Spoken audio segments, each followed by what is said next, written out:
Antiquities of the Jews, Volume 2, by Flavius Josephus, Book 8, Chapters 7 and 8. Chapter 7.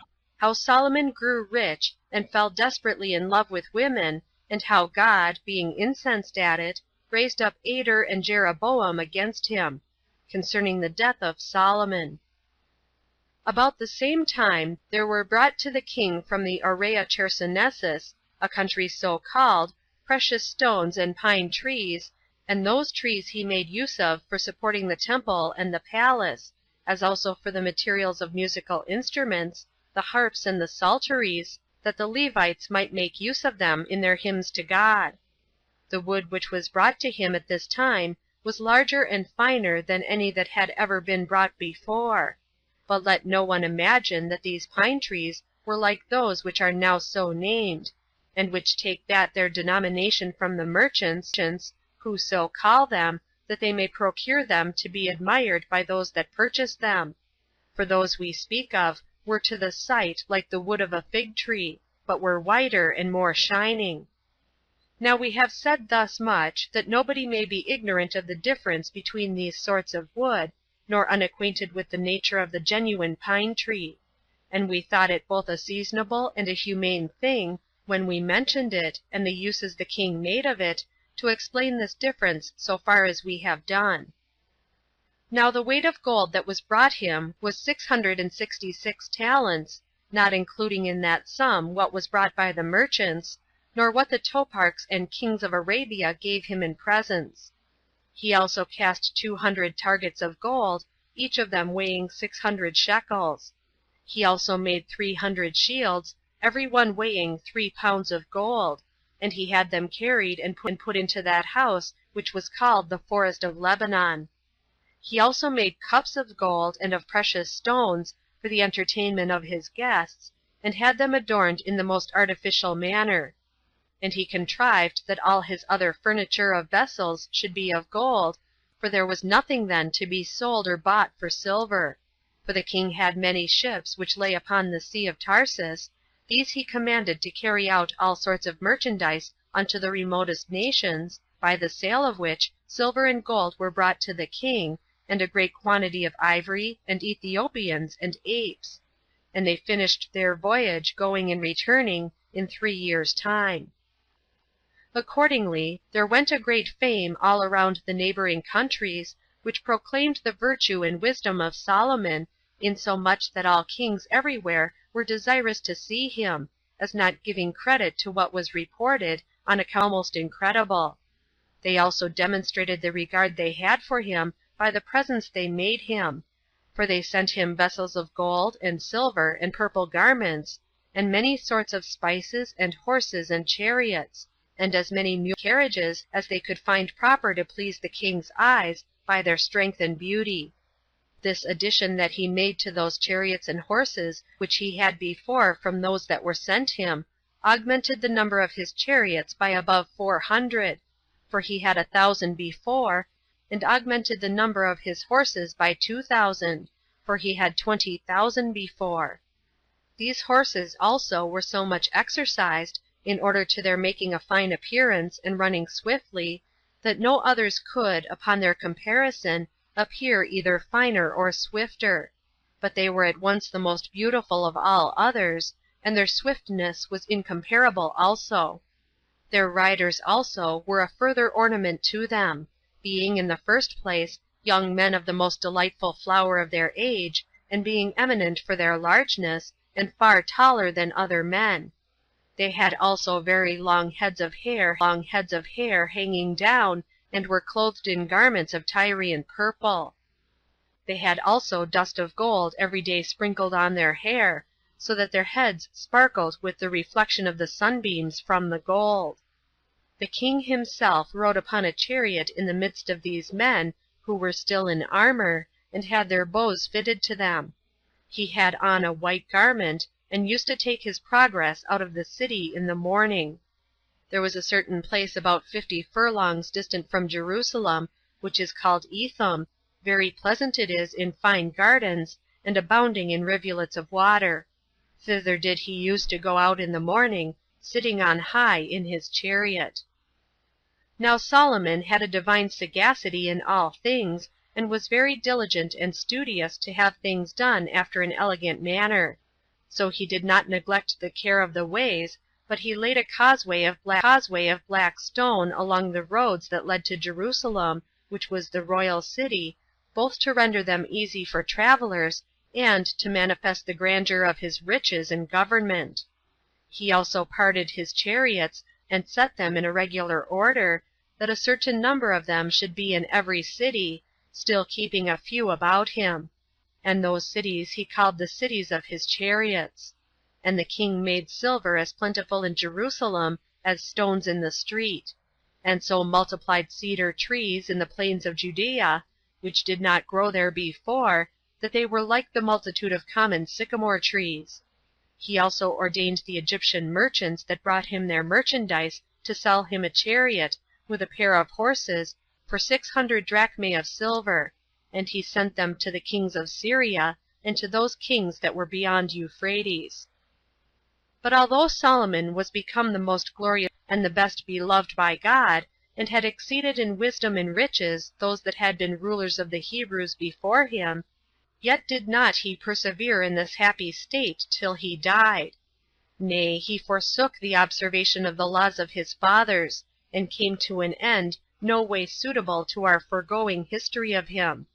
He grew mad in his love of women, and laid no restraint on himself in his lusts; nor was he satisfied with the women of his country alone, but he married many wives out of foreign nations, Sidonians and Tyrians, and Ammonites and Edomites, and he transgressed the laws of Moses, which forbade Jews to marry any but those that were of their own people. He also began to worship their gods, which he did in order to the gratification of his wives, and out of his affection for them. This very thing our legislators suspected, and so admonished us beforehand, that we should not marry women of other countries, lest we should be entangled with foreign customs, and apostatize from our own; lest we should leave off to honor our own God, and should worship their gods. But Solomon was fallen headlong into unreasonable pleasures, and regarded not those admonitions. For when he had married 700 wives, the daughters of princes and of eminent persons, and 300 concubines, and those besides the king of Egypt's daughter, he soon was governed by them, till he came to imitate their practices. He was forced to give them this demonstration of his kindness and affection to them, to live according to the laws of their countries. And as he grew into years, and his reason became weaker by length of time, it was not sufficient to recall to his mind the institutions of his own country; so he still more and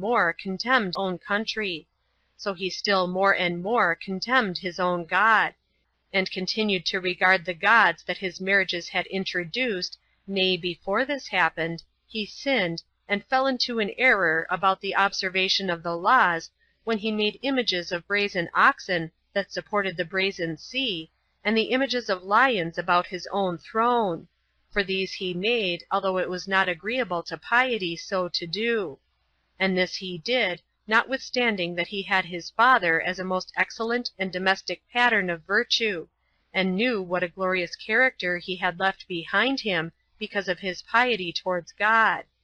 Nor did he imitate David, although God had twice appeared to him in his sleep, and exhorted him to imitate his father. So he died ingloriously. There came therefore a prophet to him, who was sent by God, and told him that his wicked actions were not concealed from God, and threatened him that he should not long rejoice in what he had done; that indeed the kingdom should not be taken from him while he was alive, because God had promised to his father David that he would make him his successor, but that he would take care that this should befall his son when he was dead; not that he would withdraw all the people from him, but that he would give 10 tribes to a servant of his, and leave only 2 tribes to David's grandson for his sake, because he loved God, and for the sake of the city of Jerusalem, wherein he should have a temple. When Solomon heard this, he was grieved, and greatly confounded, upon this change of almost all that happiness which had made him to be admired into so bad a state.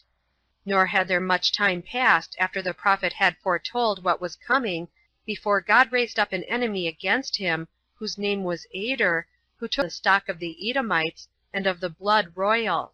And when Joab, the captain of David's host, laid waste the land of Edom, and destroyed all that were men grown, and able to bear arms, for 6 months' time, this Hadad fled away, and came to Pharaoh, the king of Egypt, who received him kindly, and assigned him a house to dwell in, and a country to supply him with food. And when he was grown up, he loved him exceedingly, insomuch that he gave him his wife's sister, whose name was Taphanes, to wife, by whom he had a son, who was brought up with the king's children. When Hadad heard in Egypt that both David and Joab were dead, he came to Pharaoh and desired that he should permit him to go to his own country, upon which the king asked what it was that he wanted, and what hardship he had met with, that he was so desirous to leave him. And when he was often troublesome to him, and entreated him to dismiss him, he did not then do it. But at the time when Solomon's affairs began to grow worse, on account of his forementioned transgressions, and God's anger against him for the same, Hadad, by Pharaoh's permission, came to Edom.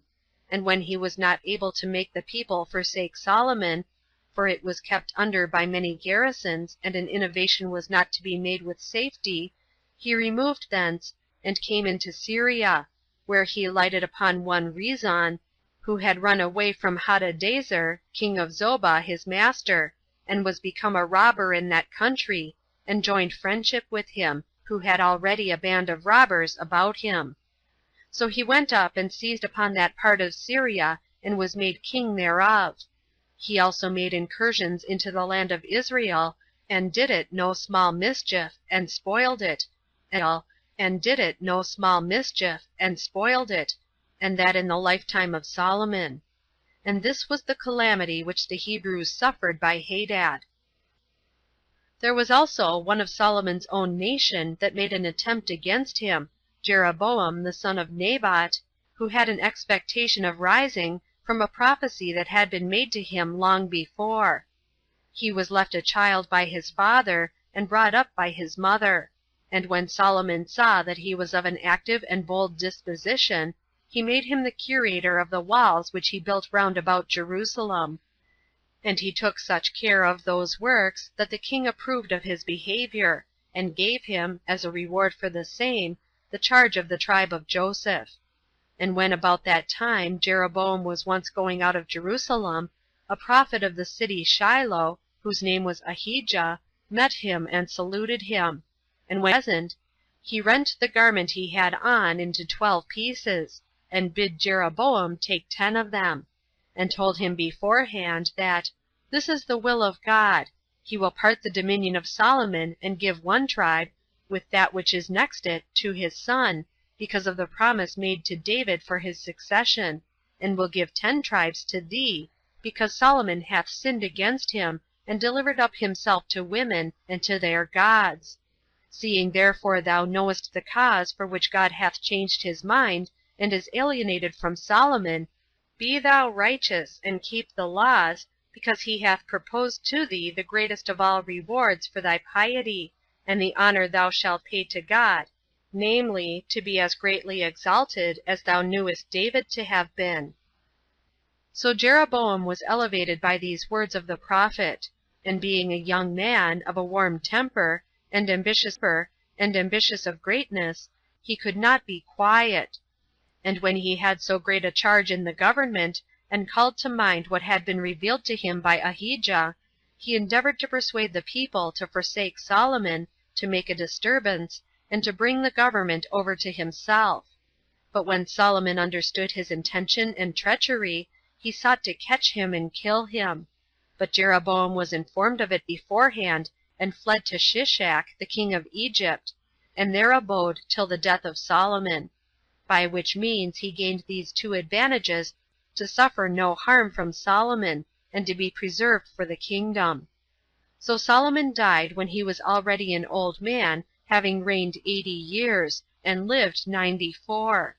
He was buried in Jerusalem, having been superior to all other kings in happiness and riches and wisdom, excepting that when he was growing into years he was deluded by women, and transgressed the law; concerning which transgressions, and the miseries which befell the Hebrews thereby, I think proper to discourse at another opportunity. Chapter 8. How, upon the death of Solomon, the people forsook his son Rehoboam, and ordained Jeroboam king over the 10 tribes. Now when Solomon was dead, and his son Rehoboam, who was born of an Ammonite wife, whose name was Naamah, had succeeded him in the kingdom, the rulers of the multitude sent immediately into Egypt, and called back Jeroboam. And when he was come to them, to the city Shechem, Rehoboam came to it also, for he had resolved to declare himself king to the Israelites while they were there gathered together. So the rulers of the people, as well as Jeroboam, came to him, and besought him, and said that he ought to relax, and to be gentler than his father, in the servitude he had imposed on them, because they had borne a heavy yoke, and that then they should be better affected to him, and be well contented to serve him under his moderate government, and should do it more out of love than fear. But Rehoboam told them they should come to him again in 3 days' time, when he would give an answer to their request.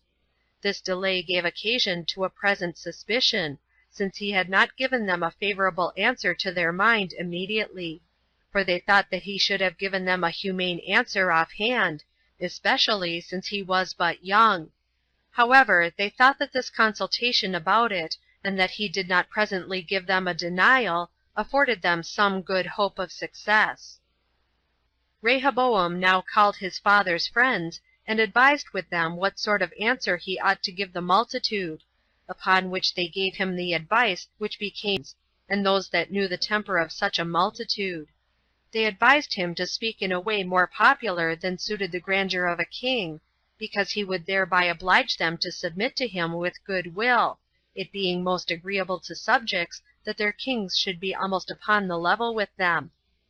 But Rehoboam rejected this so good and in general so profitable advice. It was such, at least, at that time when he was to be made king, God himself, I suppose, causing what was most advantageous to be condemned by him. So he called for the young men who were brought up with him, and told them what advice the elders had given him, and bade them speak what they thought he ought to do. They advised him to give the following answer to the people, for neither their youth nor God himself suffered them to discern what was best: that his little finger should be thicker than his father's loins, and if they had met with hard usage from his father, they should experience much rougher treatment from him, and if his father had chastised them with whips, they must expect that he would do it with scorpions. The king was pleased with this advice, and thought it agreeable to the dignity of his government to give them such an answer. Accordingly, when the multitude was come together to hear his answer on the 3rd day, all the people were in great expectation, and very intent to hear what the king would say to them, and supposed they should hear somewhat of a kind nature. But he passed by his friends, and answered as the young men had given him counsel. Now this was done according to the will of God, that what Ahijah had foretold might come to pass. By these words the people were struck as it were by an iron hammer, and were so grieved at the words, as if they had already felt the effects of them; and they had great indignation at the king. And all cried out loud, and said, We will have no longer any relation to David or his posterity after this day. And they said further, We only leave to Rehoboam the temple which his father built. And they threatened to forsake him. Nay, they were so bitter, and retained their wrath so long, that when he sent Adoram, who was over the tribute, that he might pacify them, and render them milder, and persuade them to forgive him, if he had said anything that was rash or grievous to them in his youth, they would not hear it, but threw stones at him, and killed him. When Rehoboam saw this, he thought himself aimed at by those stones with which they had killed his servant, and feared lest he should undergo the last of punishments in earnest. So he got immediately into his chariot, and fled to Jerusalem, where the tribe of Judah and that of Benjamin ordained him king. But the rest of the multitude forsook the sons of David from that day, and appointed Jeroboam to be the ruler of their public affairs. Upon this Rehoboam, Solomon's son, assembled a great congregation of those two tribes that submitted to him, and was ready to take 180,000 chosen men out of the army, to make an expedition against Jeroboam and his people, that he might force them by war to be his servants. But he was forbidden of God by the prophet Shemaiah to go to war, for that it was not just that brethren of the same country should fight one against another. He also said that this defection of the multitude was according to the purpose of God. So he did not proceed in this expedition. And now I will relate first the actions of Jeroboam the king of Israel, after which we will relate what are therewith connected the actions of Rehoboam the king of the two tribes. By this means preserve the good order of the history entire. When therefore Jeroboam had built him a palace in the city of Shechem, he dwelt there. He also built him another at Penuel, a city so called. And now the Feast of Tabernacles was approaching in a little time, Jeroboam considered that if he should permit the multitude to go to worship God at Jerusalem, and there to celebrate the festival, they would probably repent of what they had done, and be enticed by the temple and by the worship of God there performed, and would leave him, and return to their first kings. And if so, he should run the risk of losing his own life. So he invented this contrivance. He made 2 golden heifers, and built 2 little temples for them, the one in the city Bethel, and the other in Dan, which last was at the fountains of the lesser Jordan. And he put the heifers into both the little temples in the aforementioned cities. And when he had called those 10 tribes together over whom he ruled, he made a speech to the people in these words: I suppose, my countrymen, that you know this, that every place hath God in it, nor is there any one determinate place in which he is, but he everywhere hears and sees those that worship him. On which account I do not think it right for you to go so long a journey to Jerusalem, which is an enemy's city, to worship him. It was a man that built the temple. I have also made 2 golden heifers dedicated to the same God, and the one of them I have consecrated in the city Bethel, and the other in Dan, to the end that those of you that dwell nearest those cities may go to them, and worship God there. And I will ordain for you certain priests and Levites from among yourselves, that you may have no want of the tribe of Levi, or of the sons of Aaron. But let him that is desirous among you of being a priest bring to God a bullock and a ram, which they say Aaron the first priest brought also. When Jeroboam had said this, he deluded the people, and made them to revolt from the worship of their forefathers, and to transgress their laws. This was the beginning of miseries to the Hebrews, and the cause why they were overcome in war by foreigners, and so fell into captivity. But we shall relate those things in their proper places hereafter. When the Feast of Tabernacles was just approaching, Jeroboam was desirous to celebrate it himself in Bethel, as did the 2 tribes celebrate it in Jerusalem. Accordingly, he built an altar before the heifer, and undertook to be high priest himself. So he went up to the altar with his own priests about him.